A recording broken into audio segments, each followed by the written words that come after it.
Yo, what's up, everybody?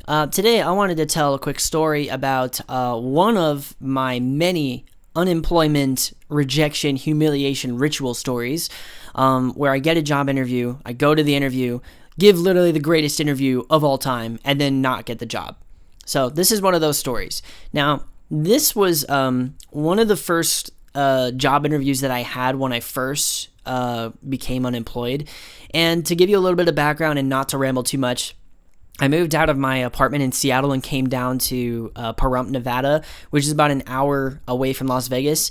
And I'm staying with my parents, but I pretty much expected to get a job like soon, like at least within a few weeks to a month after moving out. I was sorely mistaken. I was fully unaware of how genuinely broken the economy is. I was fully unaware of how bad the job market is. I didn't realize that it was going to be this bad because I'm coming on about a year of being fully unemployed. I got about 2 more months until we hit the 1 year anniversary of being unemployed. And I have no money. And I'm living with mom and dad at 25 years old. Anyway, we're not dooming today. We're going to be telling a funny / weird / disappointing story about the time I interviewed for a social media management role at a travel firm. Basically, it's like a travel agency. But it was a really like king of all startups.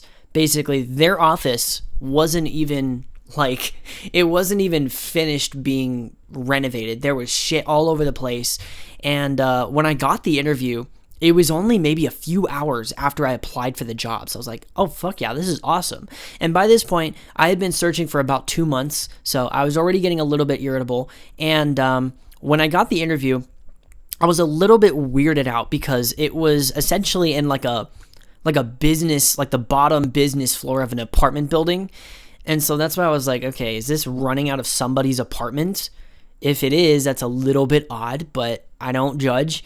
So anyway, I went to the place, and there's no signs anywhere. There's literally no signs. I'm at the exact location that they told me to go to, and there's no signs. All I'm seeing is just essentially the bottom floor of an apartment building with like some stock footage, like stock photos of like people traveling in the window, right? And that's it. And the windows are fully covered up. It's like one-way glass. And so I'm fucking walking back and forth up and down the sidewalk of this, like the front of this building, trying to figure out where the hell I'm supposed to be. And there's a few people out front that are standing there talking to each other next to this like slightly open door. And so I go up to them and they're like, "Are you here for the interview?" And I'm like, yeah, like I wasn't aware that it was a hiring event, but there were like 3 other people out there looking just as confused as I was that apparently were here for the same job. And I'm like, okay, great, fantastic. Now, here's the thing about me. I'm really good at interviews. Like any other point in time, I'm usually pretty quiet and like introverted, but you know, when I have to do interviews or if I have to, you know, speak loudly, like I can switch on Mr. Charismatic really fast, you know, and just be like, "Hey, how are you? Oh, amazing. Oh, it's fantastic." You know, like I can do that on a whim, you know, on command, but I'm looking for Life Go Travel, which was the company, and they're like, "Oh yeah, we're doing interviews right now. Come in." And so they let me in, and like I said, their fucking office was a complete shit show.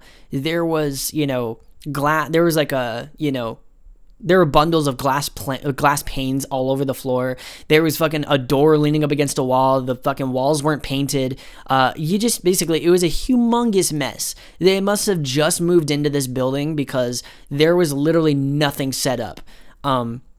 But anyway, they bring us around to this this waiting area with some couches and stuff, and there was like 7 or 8 other people there. Most of them were like at least 30 years old and 30 and older, right? And at this time, I was 24, and I'm sitting there thinking, I am not letting anybody else get this job. Like, I'm gonna be the only person getting this fucking role. I don't care what I have to do. I don't care if I have to fucking get thrown into an arena and, you know, chop some people's heads off. I will fucking get this job no matter what. But anyway, we're sitting there sort of waiting for like maybe 3 minutes. And, you know, everybody there is, you know, looking very business casual, including me. And as I'm sitting there, I'm kind of trying to figure things out, and this guy comes around the corner in a big blue suit, and he looked super like business professional, dude. Like I said, was wearing a suit. He had like gold rings on and a like a Rolex, and he had some nice nice reading glasses. Like this was I was like, okay, that's like the owner maybe. Like I don't know. He looked super fucking like professional, like super formal. But he comes around this corner. He's like, okay, who's interested in promotions? And I was sitting there. I heard the word promotions, and autistically, I thought he's talking about like a job promotion. And so I just instinctually immediately raised my hand, and he points at me and he says, all right, come with me. And I was like, fuck yeah. Step one of getting the job right here.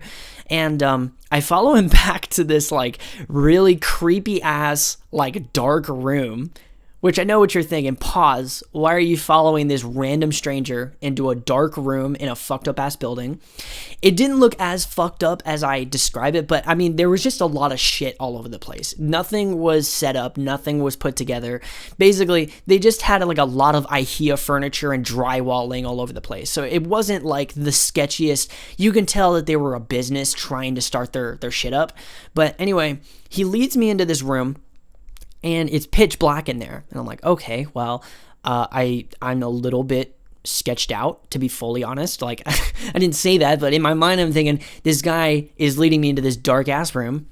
But he turns the light on, he's like, all right, come in here, sits me down at this table, and he starts looking over my resume. He had a copy of my resume. I'm like, okay, cool. So I'm just sitting there, and he's looking at all of my, qualifications, and I'm not the most, like, qualified person per se. Like I had a job my previous job was being a photo editor for Zoomies, which was hands down the greatest job that I ever had in my entire life, and I'll probably never get another job like that ever again.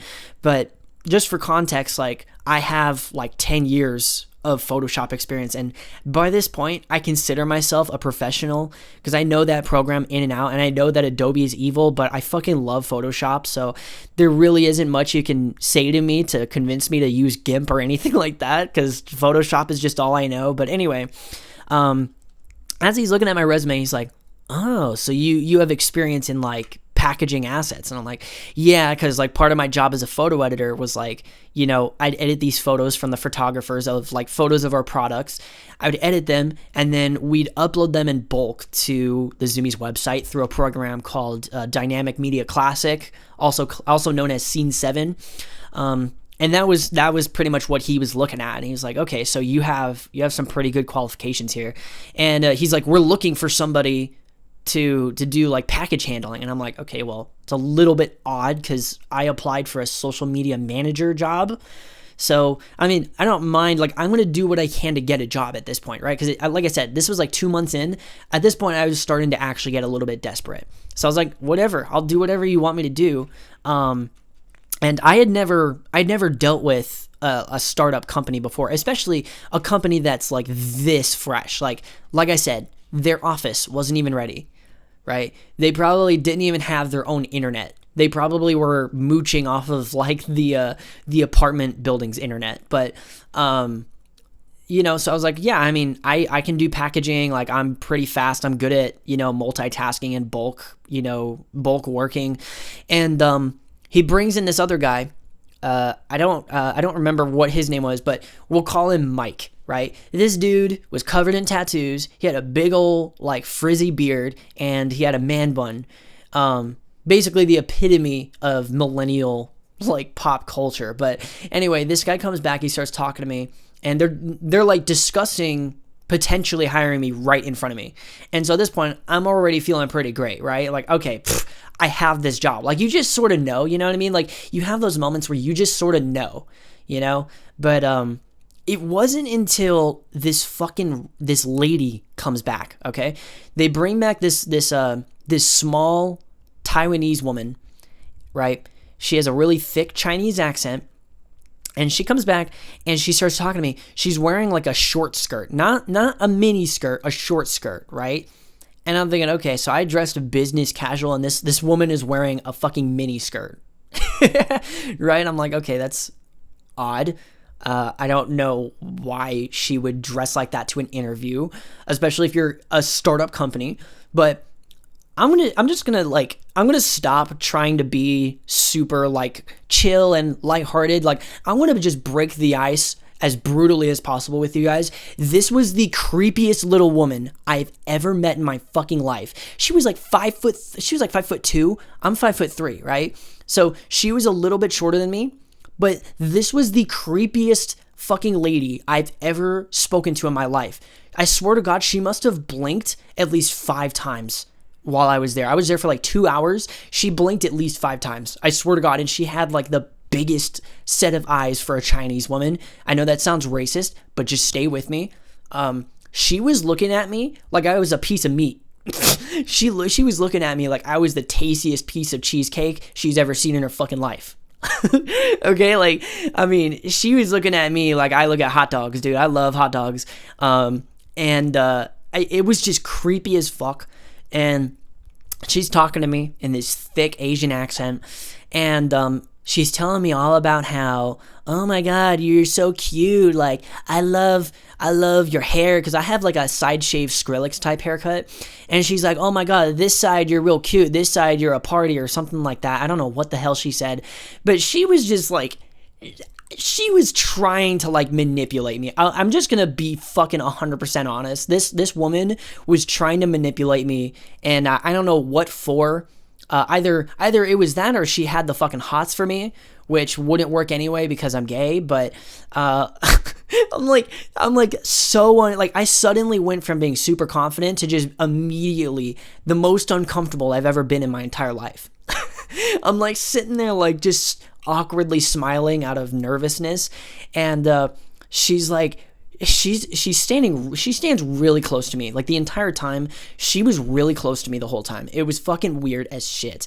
And couple that with like the no blinking and the big fucking gaze. Like, she had she was just opening her eyes up as wide as like as far as she could. Like, so creepy, bro. It looked like if you stared into her eyes for too long, you turned to stone, right? But anyway, they take me back into their operating room, I guess. They had 10 computers all set up in this little tiny room. There was fucking monsters spilled all over the fucking table. There was like Skittles on the floor. Like, it was just filthy, bro. And it smelled like mayonnaise. It was disgusting. And they take me back there, and I meet a few other of their employees or coworkers. And turns out, just for context, this woman, this fine, respectable Asian woman, is the president, or I guess like she's one of the co-president of the company, right? One of the co-owners. And I'm sitting there just fully, like, my entire vibe got totally shattered by this woman, okay? Because you gotta keep in mind, right, up until this point, I was good. I'm like, I'm fucking fine, dude. Like, I got this job. I killed this interview. Like, I already have the job. They already like me. But then suddenly, all it took was one small 5'2" creepy ass Chinese woman to come in and completely destroy all of that. I was just like, because I was really loud and exuberant and confident the entire time. Once she came out, the entire rest of the time I was there, I was just really quiet and really like, just, really reserved. And, well, anyway, they wanted to get me to do like a test run, you know what I mean? Like, working on their program and, just getting a feel for the work. Because, I mean, when they're getting you to do a test run like that in the office, like right off the fucking jump, right off the interview, like you pretty much got the job at that point, right? And so I'm like, I'm, still excited. But I realize as I'm working, like everybody's like sort of bantering amongst each other, and they're all cursing, and it's a super Adult Swim type culture. They were very inappropriate. They didn't give a fuck that they were doing an interview. But I realize as I'm working, everybody's talking around me. I look to my right. From across the room, this fucking creepy ass woman is staring at me. She's just staring at me, not even smiling, bro. She's not even smiling. She's literally just staring at me with the creepiest deadpan poker face stare. And I didn't turn my head or anything. I didn't make it obvious that I saw her, but like I just a quick glance, like not even turning my head, just a quick glance at the side of my eye.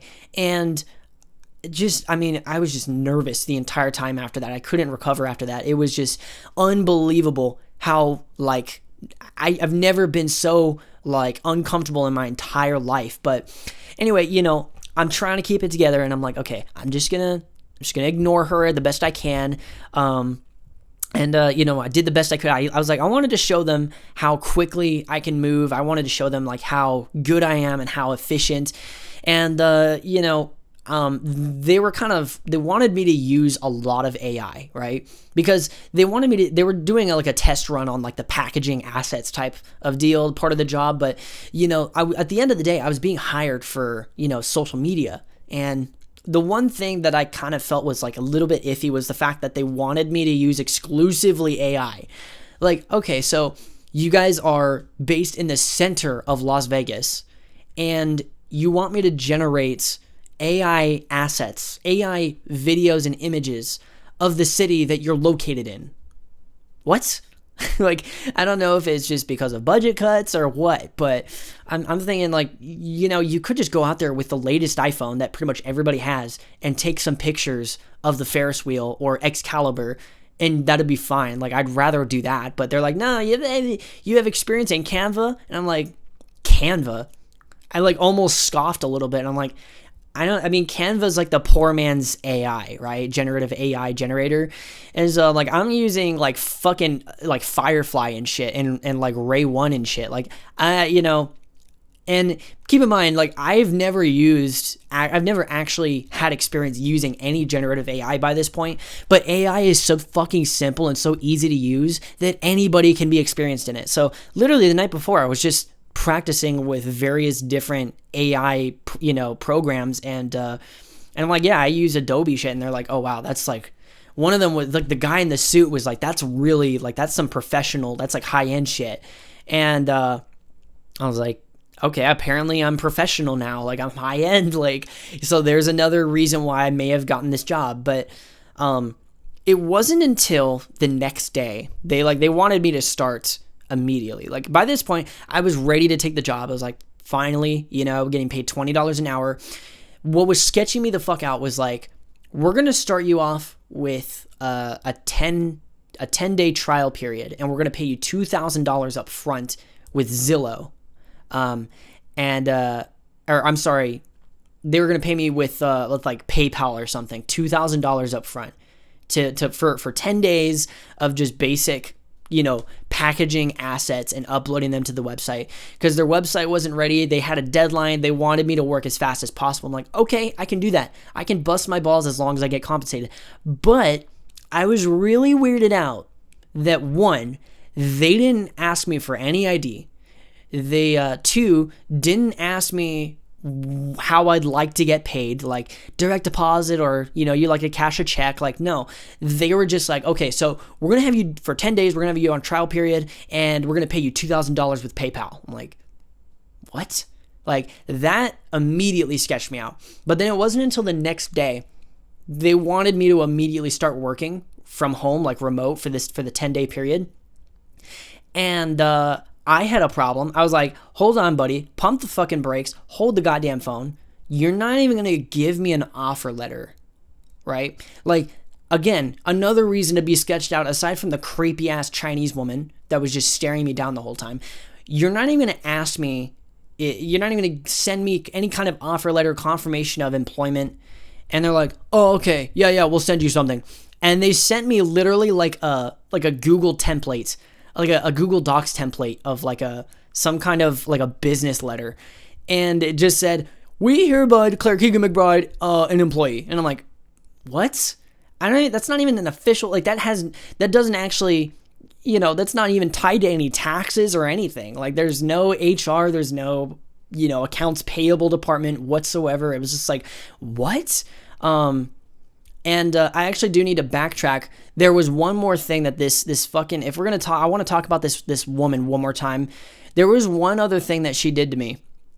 I don't want to say did to me, but she did something that night that was just, it really just fucked my head. It totally fucked me up. She like, I'll tell you, this was the creepiest part about it. She's like, she comes up to me, and again, really close. She has no boundaries whatsoever. She, like, anytime she comes up to me, she's like at least a foot away from me, like very close. And she's looking at me, and I'm like, oh my God, I'm like having a hard time describing it because it felt like she was staring into my soul.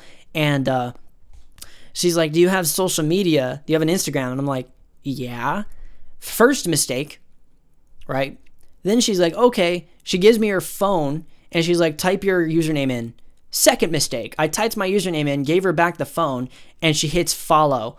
And she stares at me for like a solid second, and then she walks away and didn't say anything. And I immediately knew I fucked up. Like, I immediately knew I screwed the fuck up. Like, okay, there's gonna be a fucking sniper like at my window, right? There's gonna be like black vans outside my house, like stalking me and shit, listening to me. They're gonna chip me in my sleep. Like, oh my God, bro. And then you go to her Instagram account, right? I went to her Instagram, and there's this picture of her at some party. I'm not gonna say what party because I don't know what kind of a party this was, but there were a lot of rich people there. That's all I'm gonna say. And I think in my head, I am a cute little twink, and she was just very, very hands-on. I'll just say that. But anyway, the next day, they send me this fake ass like half put together fucking business letter, like copy paste Google Docs template. And I'm like, okay, no, fuck this. I'm done. No, I'm not doing this. Right. So I send them an email. I'm like, it was like a long ass email, like really professional. Like, hey, I'm not doing this. Basically the email was like, hey, I've decided that I'm going to pass up on this job because you guys are fucking weird. That was pretty much what I said. Not directly, obviously very professional, but that's essentially what the email was. And that was it. And from that point on, I have regretted that decision because now it's been about a year and I still have had no success in getting a job. I look back on that story, and as ridiculous and unbelievable as it was, I really wish that I didn't pass it up. Like if I had that interview like today, if I had that interview now, like, no questions asked. Like, do whatever the fuck weird shit you want. Like, you know what I mean? Like, I don't give a fuck what you do to me. I don't give a fuck how uncomfortable I get there. I need a job, and I'm not flipping no goddamn patties. But of course, beggars can't be choosers. So, we'll see how that goes. But anyway, I hope you enjoyed this story. It was very fucking creepy. Very creepy. She's in my nightmares. That's for goddamn sure. And I am not sleeping. I have not slept well since. But anyway, if you want more of these failed job interview stories, I have a ton of them, so let me know what you think. But anyway, thanks so much for watching, and I'll see you guys in the next video.